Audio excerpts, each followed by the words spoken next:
How do we fix the demographic collapse today? Hi, I'm Mike Mason. This is the Immortal Combat Podcast. Immortal Combat Podcast is a podcast arm of Very Christie. Very Christie is a Catholic lay apostolate devoted to help men attain the full stature of Christ by growing strong in mind, body, and spirit. If you'd like to learn more about our work, you can check us out online at verychristie.com and stjoesociety.org. All right, happy Friday to you fellas. I hope you guys are doing well on this Friday before Memorial Day weekend. I'm sure you are all excited for the unofficial start to summer.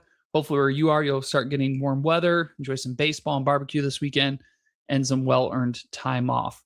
All right, what I wanted to talk about today is the looming demographic collapse in the world today. Now, there are lots of conspiracy theorists online, lots of theories. There is a lot of doom and gloomers online. It's a lot of clickbait. I don't know. I'm 44 years old. I've heard of all kinds of things that are going to end the world, and here we are. However, the demographic collapse is not one of those things. Okay, depopulation, population decline. This is not, some inflated view that everything's going to turn out right in the end. Okay, this is a real disaster that's looming. Now, by the end of my life, by the end of my children's lives, the ramifications of this are going to play themselves out.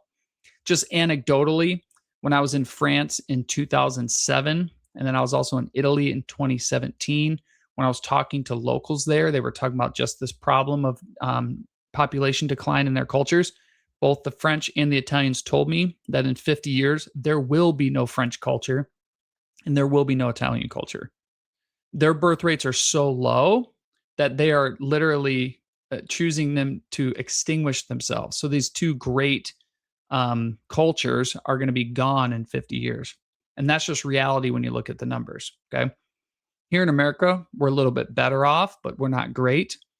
Right now, the average woman has 1.6 children. That's well below replacement. For replacement, I think you need 2.1. I'm not a statistician. I'm not an expert in this. I've heard some numbers say you have to actually have more than that. Each woman needs to average somewhere like 2.7, because some women aren't going to be able to have children. Okay. So when you say 1.6 children per woman or 2.1 or 2.5, you're talking about each woman has to have those. Well, 10% to 20% of women are not going to have children. Let's say about 20% won't, because 10 can't and 10 won't get married. So each woman that's actually going to have children is going to have to be more than that. We are below replacement rate in the United States. Also, I saw marriage statistics 60 years ago. 91% of women were married by age 30, like 82 of men were. Today, it's 23% of women are married by age 30 and 16% of men. Yikes. Women's fertility goes way down at 30. Now, of course, there's exceptions to this rule. Some couples can conceive children and have families into their 30s, which is great. But the fertility goes down. Really, the 20s are the age that you want to be shooting to have children. Most young people are choosing not to do that by age 30. Okay. So not good. Now, what are the causes of this decline?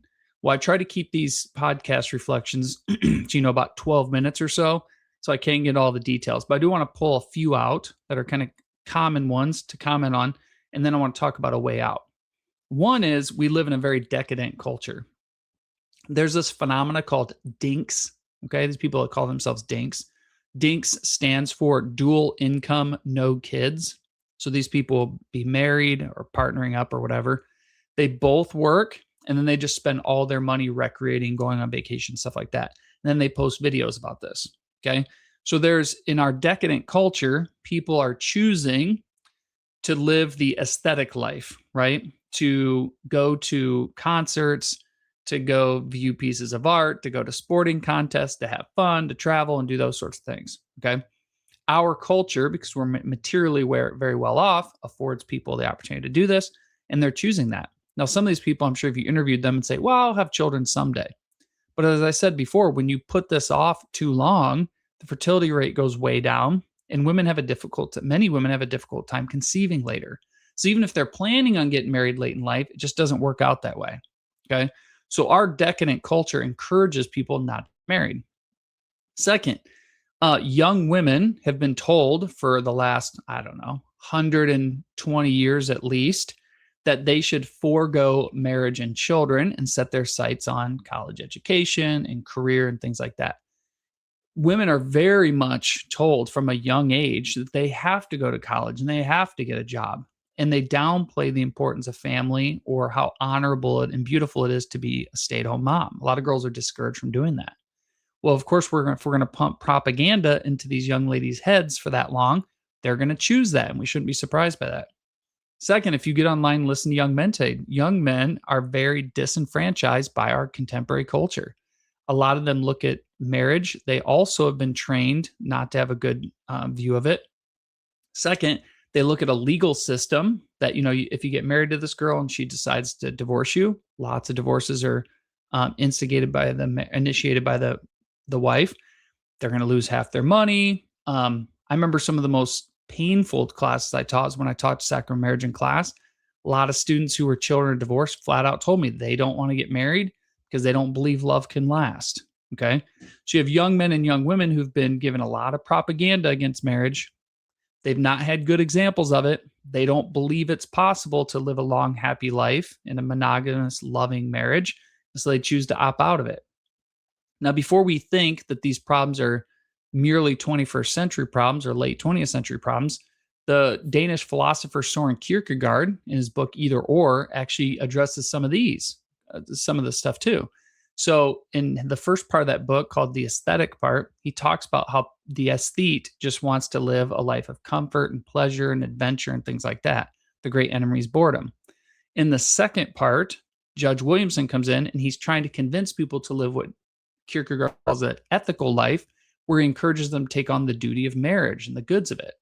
So even Soren Kierkegaard in the middle of the 19th century had to have this character in this book try to convince people to do things like get married. So this problem we're up against is not a new problem, but it is a really big problem now for the reasons I shared before. Now, what I posed in the thumbnail of this is that there's a what we can do about it. Is there a solution to this? I do think there is solutions on a large scale, like a federal type scale, that could be proffered. I think there's solutions at more local scales to try to get people to value marriage more and enter into it, and particularly within our own communities and parishes. Now, for the sake of this episode, I'm not going to talk about some ideas that might work on a larger scale. You can find those online, some good suggestions there. What I want to focus on is what we can do close to home. Okay. So this podcast is geared towards living a good, holy life, growing in saintliness, building up the community around you. So I want to offer a couple thoughts on that. First, young men today need to be encouraged. And I'm going to focus on young men because that's who this podcast is for. They need to be encouraged to enter into marriage. Okay. One of the best ways to do so is for guys who are in happy marriages and have good marriages. We have to talk about the joys of fatherhood and the joys of being a husband. Okay. We need to have these conversations with young people. And it really starts at home. We need to work hard at having a good and loving marriage with our wives in front of our children as a testimony to the beauty of the sacrament of marriage and how beautiful a marriage relationship is. So the first thing is guys just need to see examples of this. Okay. They need to see the fact men like us, if you're one of the married guys listening, that we love marriage, we enjoy it. We don't need to paint it as something it isn't. Marriage can be difficult. Any married person will tell you that no matter how good their marriage is. Marriage isn't easy all the time. Being a member of a family is not easy, but we need to show them the beauty and goodness of the married life and how it is, though it can be scary and intimidating, it is the best way to live one's life. It's a great and noble task to devote oneself to. So first thing's good example. Second, young guys need encouragement on how to find a wife. Okay. They need some practical, concrete ways. Because I know I taught high school for a long time. I've talked to lots of young people. The prospects of getting married and being with one woman the rest of your life freaks them out a little bit. And second, they don't even really know what to look for. Okay. So what I'd like to close here is 4 suggestions I have for young men on what to look for in a wife. These are not exhaustive. Some of you guys might be able to think of some that I didn't think of. You can throw them in the comments. I could read those later. But here's 4 things I would tell a young person to look for. Okay. Now, before we get to those 4 things, let's remind ourselves what marriage is and what it's for. Marriage is a union between a man and a woman. Okay. It's a special kind of friendship. And what's unique about this friendship is the man and woman are in this bond of marriage, in this bond of friendship, are going to make babies. Okay.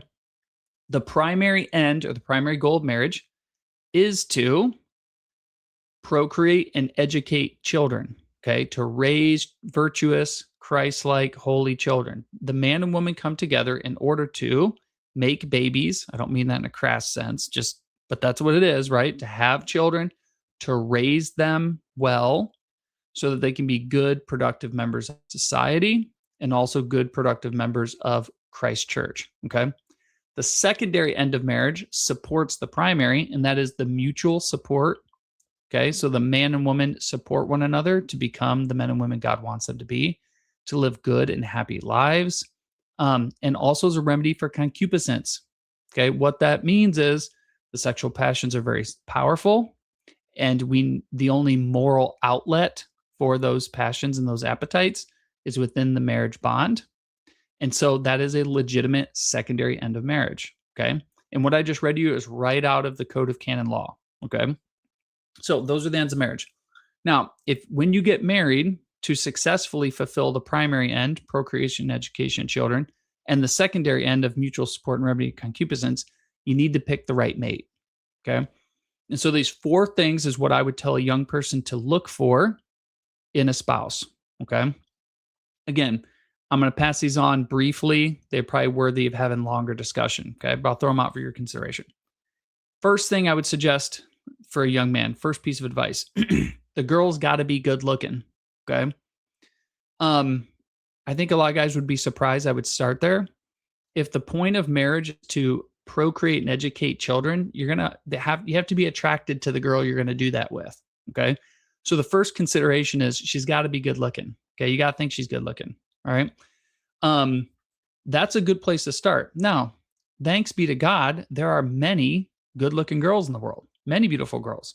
If a young man's listening to this and he thinks God might be calling him to marriage one day and he's going to start looking for girls, I'm sure, I'm making numbers up here, 30% of the single girls he comes across, he'll think are pretty good looking. Okay.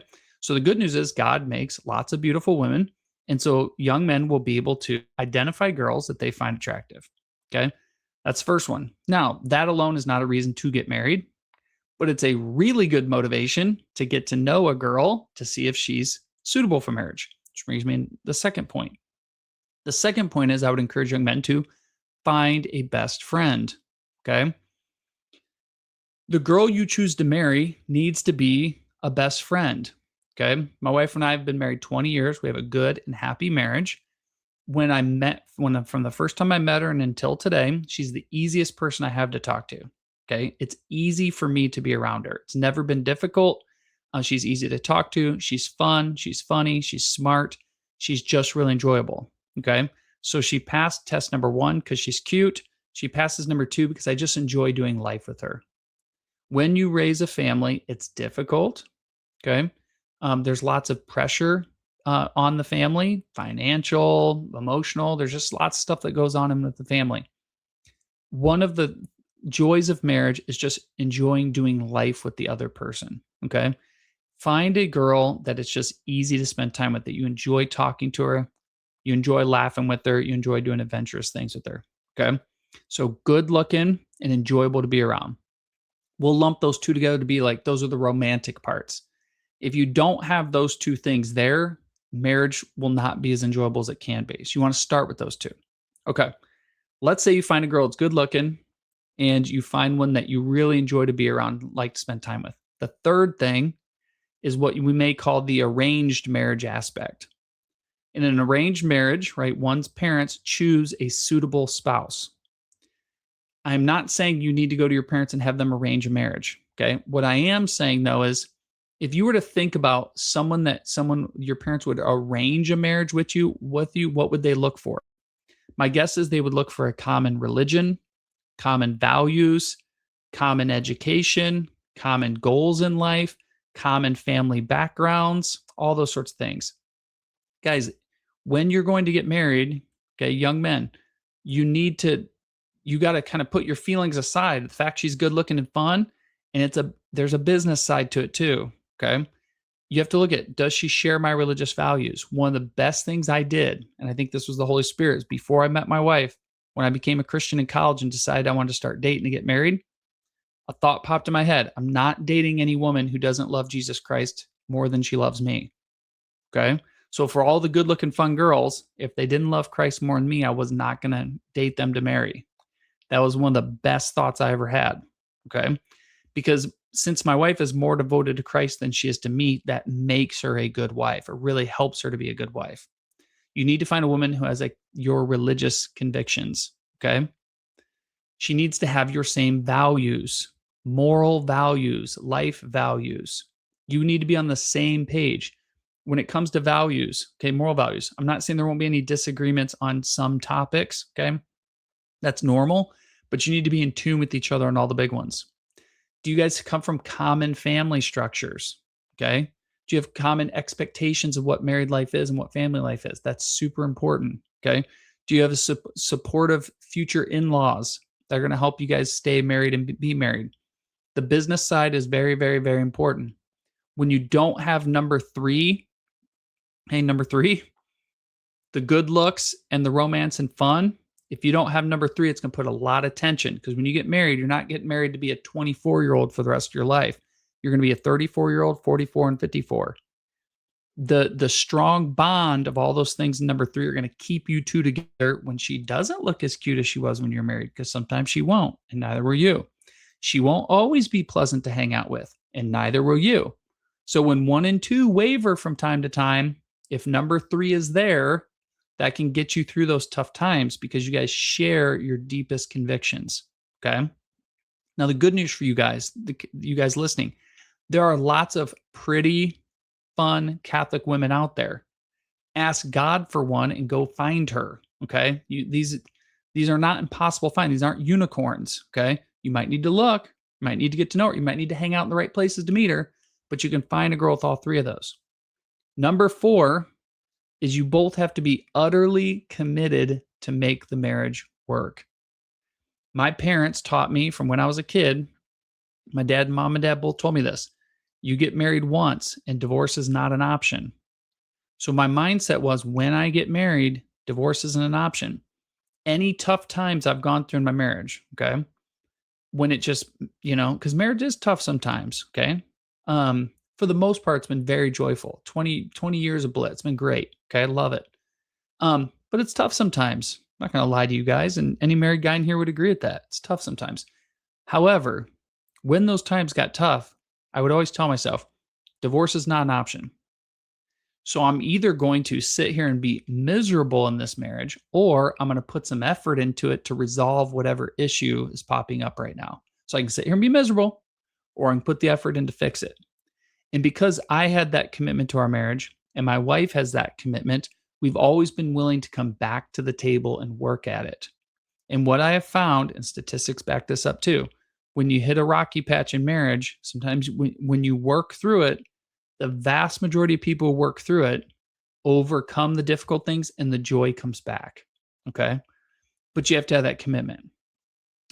Young men, when you're looking for a wife or you're thinking about getting married, it's a scary prospect. Okay, when I was 23, the idea that you could marry one girl and that's it forever, that was intimidating because there's lots of pretty girls in the world. Okay, I think any married man had that thought run through his head at least once before he got married.